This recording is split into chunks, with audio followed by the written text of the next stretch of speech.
offenses, which matters po, no? Did COA treat as questions of compliance with the joint circular? And which matters, did COA recognize as falling within the operational judgment of the implementing agency? Pwede pong paki-clarify po yung question. Which matters po doon sa pag-conduct ng COA, treating it as questions of compliance with the joint circular, and which matters dun po sa paggawa ng COA, recognizing it as falling within the operational judgment ng Office of the Vice President. Yung pag-evaluate po namin ng mga liquidation documents, binibase po namin yon sa joint circular. Yung sa Office of the Vice President po, yung pag-liquidate po dapat nila, it is based po dapat sa joint, should be compliant with the joint circular. Dapat pareho lang. Opo. So when COA disagreed na yung OVP's characterization that an activity was confidential, necessary, and successfully accomplished, what specific standards po yung ina-apply nyo? The joint circular po ang basis ng aming audit. Wala na pong ibang separate COA guidelines. Ginagamit din po namin yung rules and regulation on settlement of accounts. I'm sorry? The rules and regulations on settlement of accounts. And ito po, same standards applied consistently to all the transactions reviewed. Opo, tama po. Salamat po.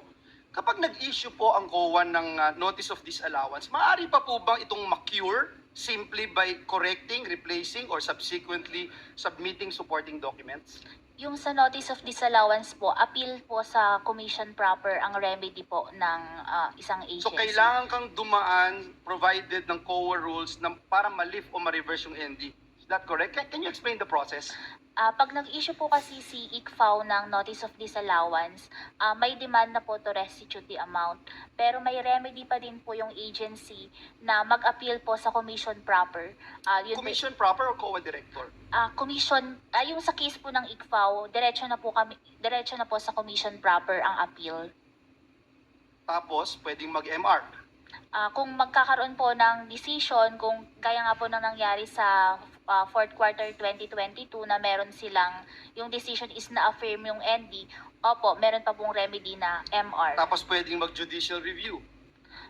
Pag Sa SC. petition for certiorari po. Okay, so yung pong pag-correct o pag-submit ng additional document ay hindi by itself equivalent sa legal lifting o reversal ng ND. Depende po yan sa evaluation na po ng Kailangan sa aksyonan commission ng proper COA. Opo. Malinaw po yan. Last na po. Para malinaw po sa atin lahat, no? Kung ang isang agency ay nag-classify ng isang activity as confidential, bound po ba ang COA sa classification na ito o bilang constitutional audit body, hindi po?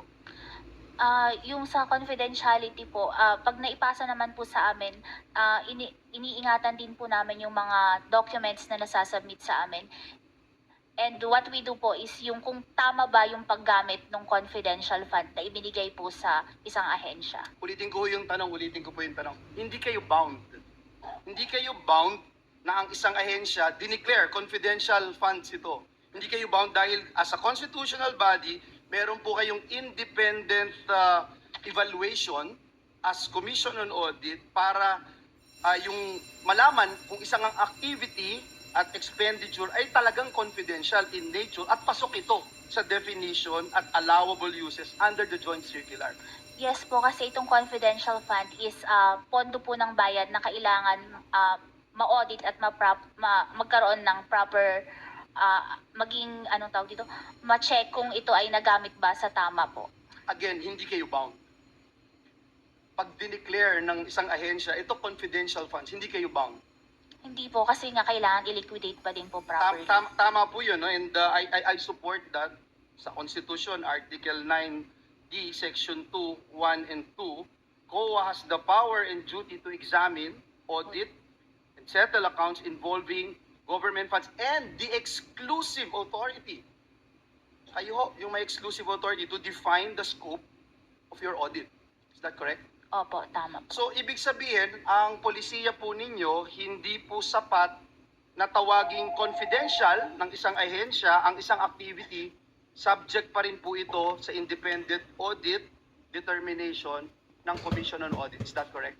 Yes po, tama po. Dahil nga po ito ay pondo ng bayan at kailangan po na ma-audit ito ng tama. At nung ginawa po nyo ito, ilang beses po silang nabigyan ng pagkakataon para sumagot? Yung sa fourth quarter 22, dumaan po ito ng AOM, naging NS, naging ND. Yung sa 2023 naman po, AOM, tapos naging ND dahil nga po may direct violation of the joint circular. Salamat po sa pagklaro ng proseso. Salamat. Senator Judge 21 to No, December 31, Ascot Resources to, 2022, ma'am. na ginastos yung 100. Ascot Resources to, hindi ito Metro Pag Drive. hindi naubos yung 125 million doon sa by December 31, anong mangyayari sa pondo? Babalik po yun sa National Treasury. So ibig sabihin, hindi may babalik as savings ng OVP, babalik sa National Treasury. Opo.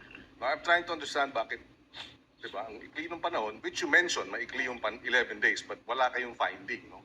Ngayon, kung halimbawa nagsumiti sila ng mga dokumento para mapatunayan na tama lahat ng ginastos nung 21 to 31, di walang issue, hindi ba? Kung nasubmit nila yung mga hinihiling ninyong additional documents. Yes po. Okay. Pero dahil hindi nila sinumite, hindi nyo alam kung tama nga ba yung gastos nung December 21 to December 31. Tama? Opo, dahil hindi po nila na-explain mabuti. Okay. Of course, hindi nyo malalaman kung illegal o irregular, pero hindi nyo rin malalaman kung legal o regular. Doon po siya magfa-fall sa irregular kasi nga po hindi siya compliant with the joint Okay, circular. hindi nyo malalaman kung napunta sa personal use o hindi. Tama? That's why you're asking for more documents. Opo, tama Okay, po. okay. So, kaya siguro, so kung hindi niya nagastos, babalik. Opo, sa National At Treasury. hindi niya maaring gastusin sa January. Hindi na po. Hindi rin niya maaring gastusin before December 21. Hindi po kasi bawal po ang reimbursement. So, talagang dun mo lang magagastos. Yes po, dun sa nakalagay na period of utilization of the cash advance. Which could be valid dahil yun nga lang ang panahon or invalid. Tangan nga lang, kaya kayo humihingi ng dagdag na dokumento para malaman natin kung valid ba o hindi. Opo, tama po. Okay. Yung usapin ng protective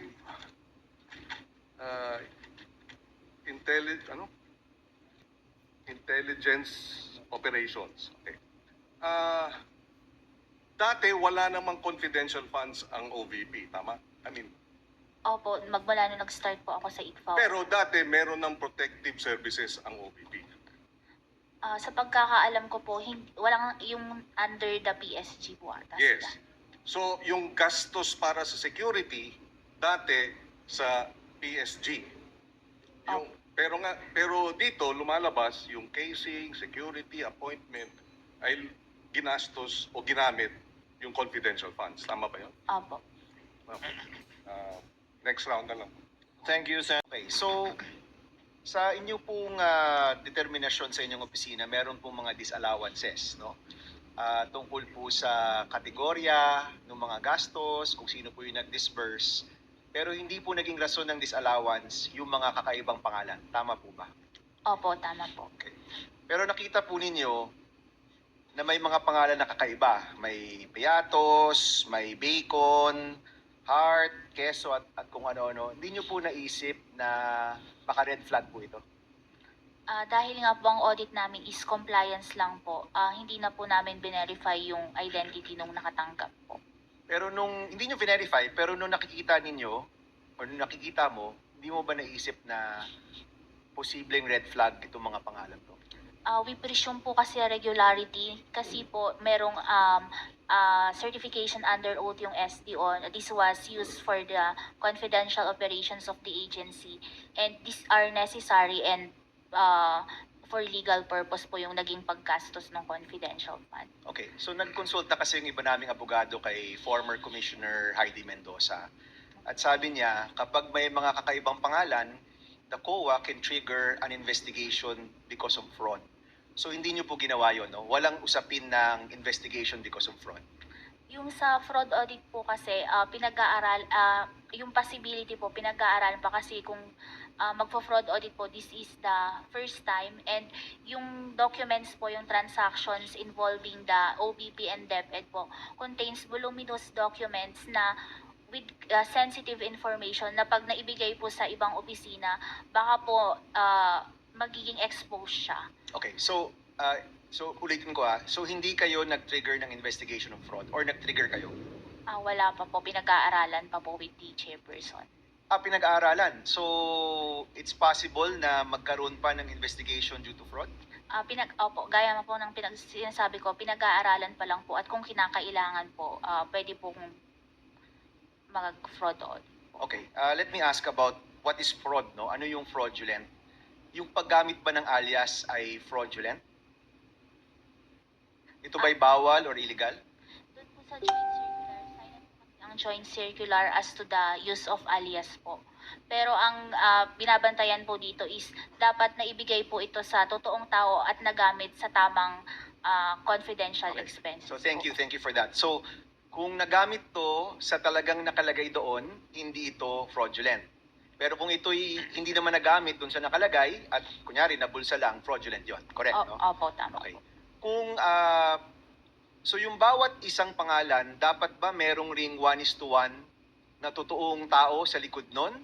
Or pwede kunyari may alokasyon ng 10 million tapos hinati-hati sa tagti 300,000 pero isang tao lang talaga yon. Yun po ba fraudulent?